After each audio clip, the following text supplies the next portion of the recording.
name of Allah who is the most beneficent and most merciful. Class Assalamu alaikum to all of you. अब जो first intervention है that is about human process intervention, जिससे मैं बारे में बात करती हुई आ रही हूँ। ह्यूमन प्रोसेस इंटरवेंशन, अब ग्रुप्स और टीम्स में जो भी डिफरेंस है उसमें वो इस चैप्टर ये जो चैप्टर नंबर 10 के थ्रू ये वाली एड्रेस हुई हुई है कि टीम्स और ग्रुप्स की जो फॉर्मेशन, सबसे पहले टीम्स की फॉर्मेशन जो है वो एक ख़ास प्रोसेस से गुजरती हुई आती है। और जैसे हमने फर्स्ट लेक्चर के अंदर लुइंस का जो हमने मॉडल पढ़ा था, जिसमें हमने एक्शन लेबॉर्ट्री ट्रेनिंग की बात की थी, लेबॉर्ट्री रिसर्च के अंदर, जिसमें वो कम्युनिटी के कुछ लीडर्स को इकट्ठा करके तो उनकी आपस में डिस्कशंस करवाते हैं और उनकी बिल्डिंग करवाते हैं। अब वो वाला जो प्रोसेस था वो यहाँ पे ओडी फील्ड ने उसको एक ग्रुप फॉर्मेशन या टीम फॉर्मेशन के पर्सपेक्टिव में उसको देखा, और उसमें ज़ाहिर है कि एक जो भी एक्टिविटी की जाती है किसी भी किस्म की, तो उसके बहुत सारे पहलू नज़र आने शुरू हो जाते हैं और उन सब पहलुओं को सामने रखते हुए रिसर्च की जाती है। हर कोई अपनी अपनी मर्जी का उसमें पहलू ले लेता है। तो ओडी फील्ड ने इसके अंदर से जो लेबॉर्ट्री ट्रेनिंग थी उसके अंदर से टीम बिल्डिंग का जो कॉन्सेप्ट है, जिसमें स्टॉर्मिंग, फॉर्मिंग, नॉर्मिंग और जॉर्निंग, इस तरह से जो पूरी एक स्टेजेस हैं टीम बिल्डिंग की, उसको यानी ग्रुप से टीम्स कैसे बनती हैं, तो उसने वहाँ से वो उस चीज़ को इसने यहाँ पे पिक किया हुआ है। और जिसमें आपकी टीम बिल्डिंग का प्रोसेस जो है वो ज़्यादा नॉर्मिंग्स, सबसे पहले जिस तरह से टीम बिल्डिंग के जो प्रोसेस मैं आपको चार बता देती हूँ कि नॉर्मिंग, स्टॉर्मिंग, परफॉर्मिंग एंड एडजॉर्निंग। ठीक है, ये चार हैं यहाँ पे। ये आपने फिलहाल में इसको पढ़ा होगा ओबी में, ऑर्गेनाइजेशनल बिहेवियर का जो था कोर्स, उसके अंदर आपने इनको स्टडी किया होगा। मोस्ट प्रोबेबली इसको दोबारा से रिव्यू भी कर लीजिएगा। जिसमें नॉर्मिंग की जो स्टेज है और एक दूसरे के साथ नोहा होती है, जिसमें नॉर्म्स, एक दूसरे की ग्रुप नॉर्म्स जो हैं वो उसकी सेटिंग होती है, जिसमें रेपो बिल्डअप होती है और हर चीज़ एक दूसरे की वैल्यूज़ जो हैं जो जिन जिन चीज़ों वो उसमें पहली स्टेज में ये चीज़ आती है। फिर दूसरी बात में स्टॉर्मिंग, फिर वो हर एक अपनी अपनी जगह बनाना शुरू करता है, अपनी कैपेबिलिटीज़ उसको बनाना शुरू कर देता है। देन परफॉर्मिंग, वो काम करना शुरू कर देते हैं। एंड देन एडजॉर्निंग, जब काम ख़त्म हो जाता है तो टीम्स डिस्पर्स हो जाती हैं अपना काम ख़त्म करके। तो ये टीम फॉर्मेशन का जो है, जब आपकी एक्टिविटी ख़त्म हो जाती है तो वो एक टीम भी डिस्पर्स हो जाती है, एडजॉर्निंग की जो स्टेज है। सो ये तो आपकी प्रोसेस जो है, interpersonal and group process approach जो है, ये क्या they represent attempts to improve people's working relationship with one another. अब टीम बिल्डिंग असल में ग्रुप्स हमें चाहिए नहीं होते ऑर्गेनाइजेशन के अंदर, हमें टीम्स चाहिए होती हैं। टीम्स क्यों चाहिए होती हैं? ताकि हमें एक दूसरे की कैपेबिलिटीज़ और पता चल जाए, और हर इंसान जो अपनी कैपेबिलिटी के मुताबिक एक काम को परफॉर्म करे और टीम की जो है इफ़ेक्टिवनेस वो इंक्रीज़ हो सके।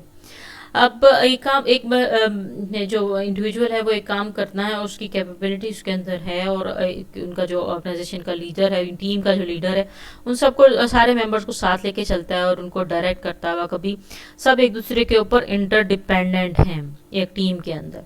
तो वो असल में हम लोग करना क्या चाह रहे हैं, दे रिप्रेजेंट अटेम्प्ट्स। अब ओडी प्रैक्टिशनर जो है वो एक टीम को बनाता है, ग्रुप अगर वो इंडिपेंडेंट सारे काम करते हैं जिसमें, तो वो उस स्टेज से इनको टीम बिल्डिंग की स्टेज की तरफ लेके आता है।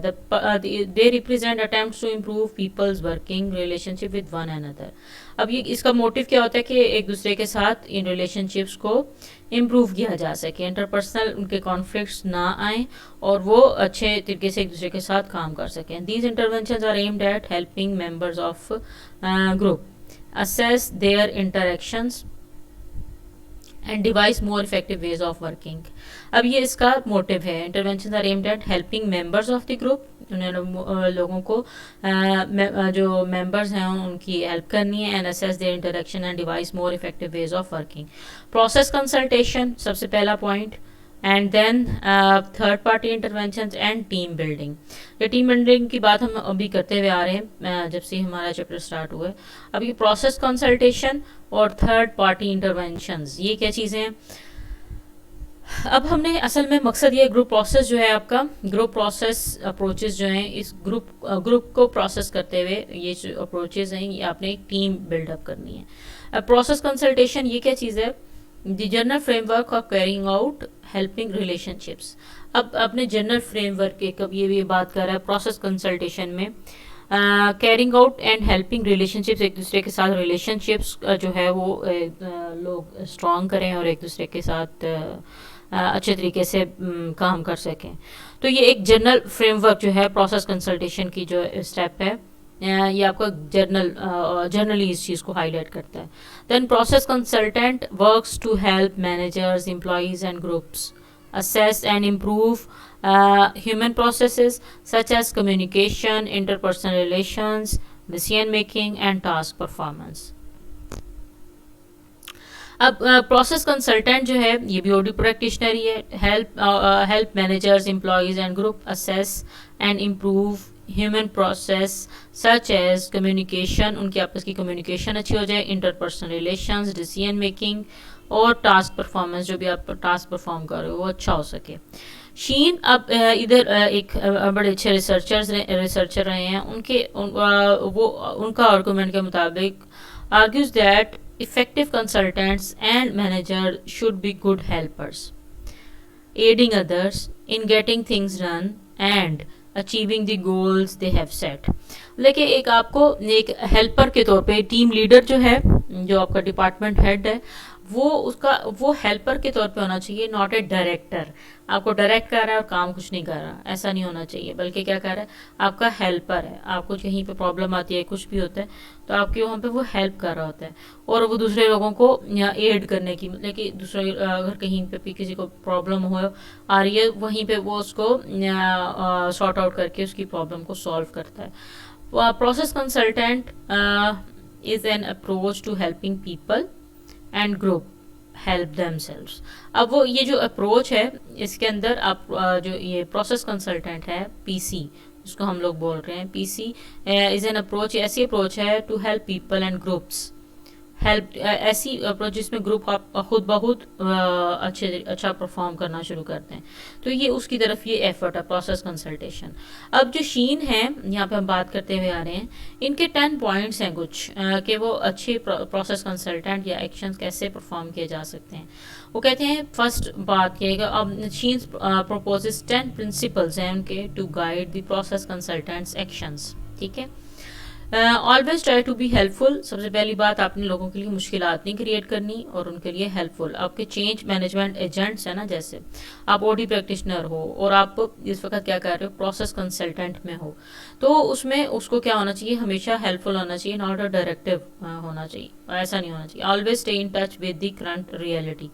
जो भी करंट रियलिटी, आपको सिर्फ ये नहीं करना कि आपको ये करना, आपने जाते साथ ही लोगों के साथ उनको डायरेक्ट करने की कोशिश की जाते साथ ही, बल्कि आपने उनके साथ रेपो बिल्डअप करनी है, उनकी करंट रियलिटी देखनी है, उनके कॉन्फ्लिक्ट्स को असेस करना है और उसके बाद फिर आपने लोगों के साथ फ्रेंडशिप करनी है। दूसरी बात, असेस योर इग्नोरेंस। अगर आप कुछ इग्नोर कर रहे हो उसको भी सोचना है इस चीज़ को। Everything you do is an intervention. जो भी आप काम करते हो, उनके साथ बातें करते हो, उनके साथ सोशल रिलेशनशिप्स करते हो, उनके साथ कोई पिकनिक प्लान आउट करते हो या उनके साथ कुछ डिनर्स या उनके साथ कुछ लंच के करते हो, ये सारी चीज़ें क्या हैं, ये एक सब इंटरवेंशन हैं आपकी ऑर्गेनाइजेशन का कल्चर बिल्डअप करने के लिए कुछ एफर्ट्स हैं। The client owns the problem and solution. अब आपकी जो क्लाइंट ऑर्गेनाइजेशन है वो आपकी जो प्रॉब्लम को वो ओन करे, जो आप आइडेंटिफाई करके लाओ और उनका आपका जो सोल्यूशन हो आप रिकमेंड करो उसको भी ओन करें। Go with the flow. आपका जो जैसा ऑर्गेनाइजेशन चल रही है ना, तो आपने उनको एकदम से रोकने की नहीं करनी कि आपने ऐसा नहीं तो ऐसे करना है, एकदम से नहीं करना, बल्कि आपने एक फ्लो में चलते हुए उनको असेस करते हुए उनको अच्छे रिलेशनशिप्स बिल्ड करते हुए कि वो उनकी आदतों का पार्ट बने। तो उन्होंने आपको एक फ्लो में जाते हुए अपनी चीज़ों को चेंज करना है। टाइमिंग इज़ क्रूशियल, और आपको टाइमिंग्स का बहुत ख्याल रखना है कि टाइमिंग जिस टाइम के लिए आपको हायर किया गया या कुछ भी, तो वो काम उसी टाइम लिमिट्स के अंदर हो। परफॉर्म हो. Be constructively opportunistic with confronted interventions.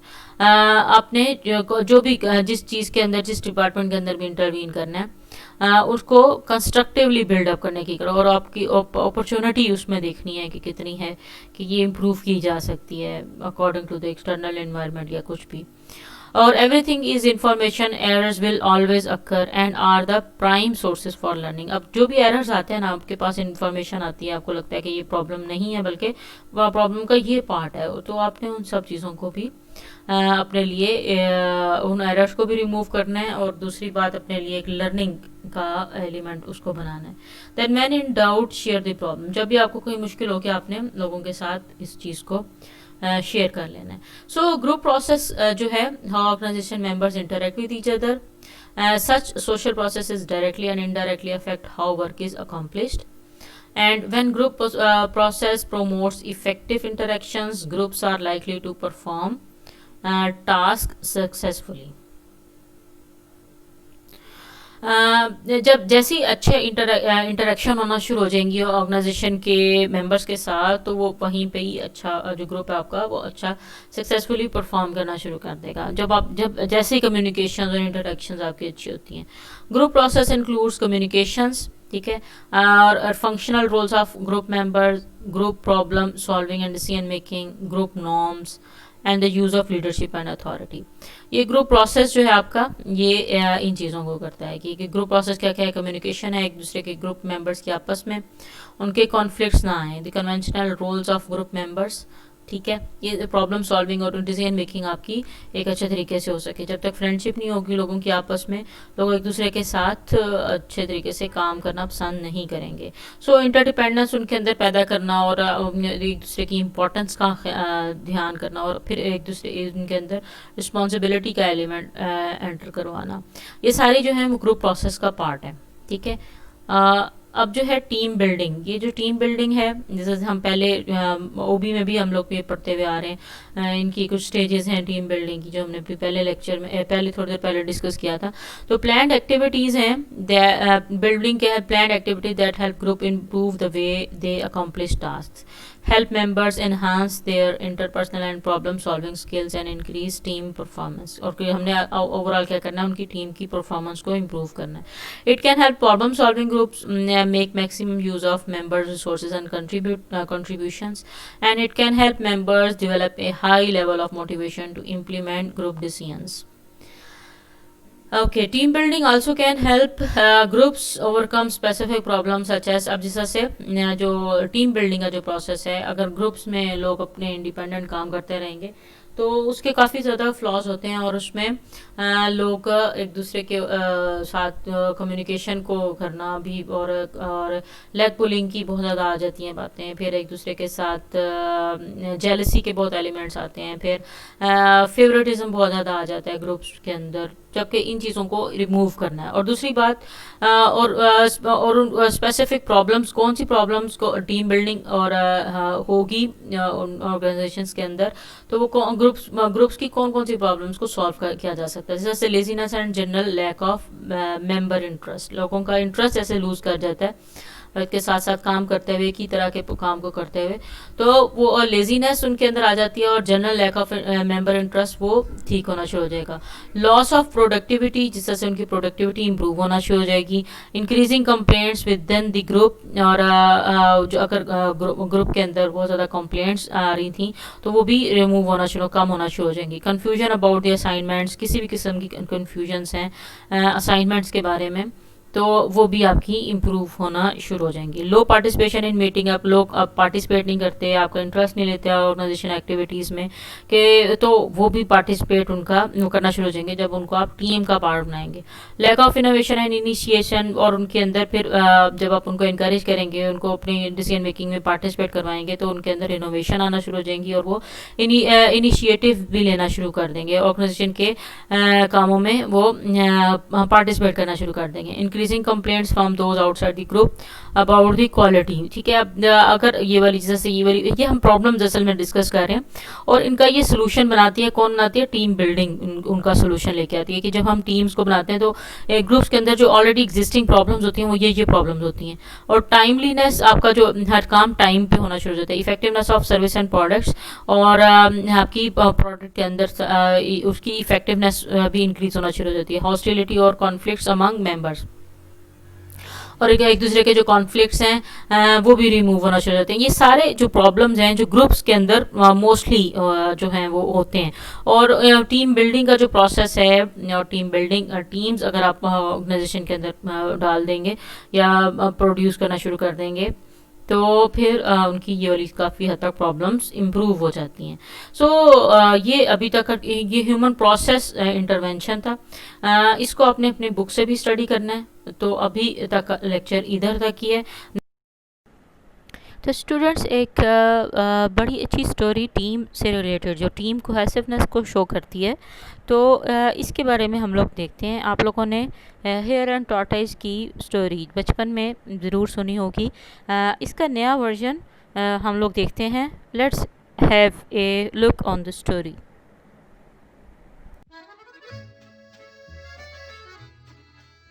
Once upon a time, a turtle and a rabbit had an argument about who was faster. They decided to settle the argument with a race. The turtle and the rabbit both agreed on a route and started off the race. The rabbit shot ahead and ran briskly for some time. Then, seeing he was far ahead of the turtle, he thought he'd sit under a tree for some time and relax before continuing the race. He sat under the tree and soon fell asleep. The turtle, plodding on, overtook him and soon finished the race. Emerging as the undisputed champ, the rabbit woke up and realized that he'd lost the race. The moral of the story is that slow and steady wins the race. This is the version of the story that we've all grown up with. But our version of the story continues. The rabbit was disappointed at losing the race, and he did some thinking. He realized that he'd lost the race only because he had been overconfident, careless, and lax. If he had not taken things for granted, there's no way the turtle could have beaten him. So, he challenged the turtle to another race. The turtle agreed.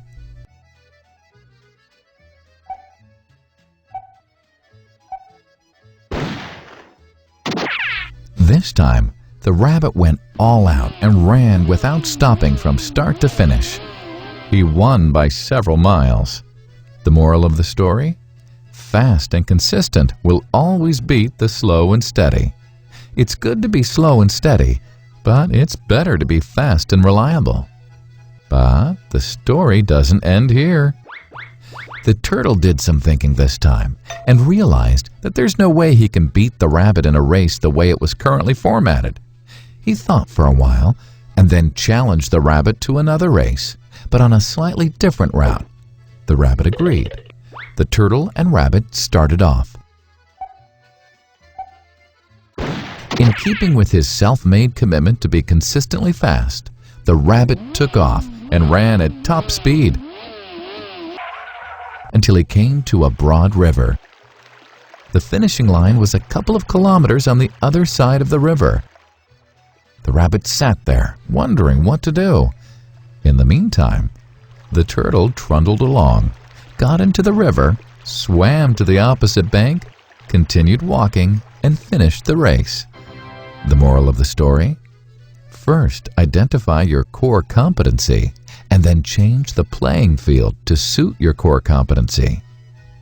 The story still hasn't ended. The turtle and rabbit by this time had become pretty good friends, and they did some thinking together.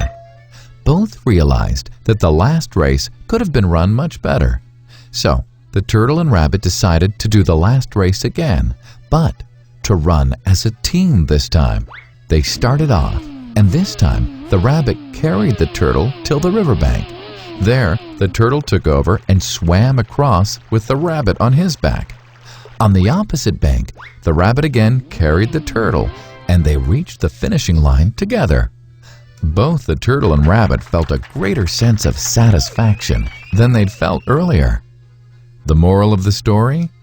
It's good to be individually brilliant and to have strong core competencies, but unless you're able to work in a team and harness each other's core competencies, you'll always perform below par, because there will always be situations at which you'll do poorly and someone else does well. Teamwork is mainly about situational leadership, letting the person with the relevant core competency for a situation take leadership. And that is the end of the story.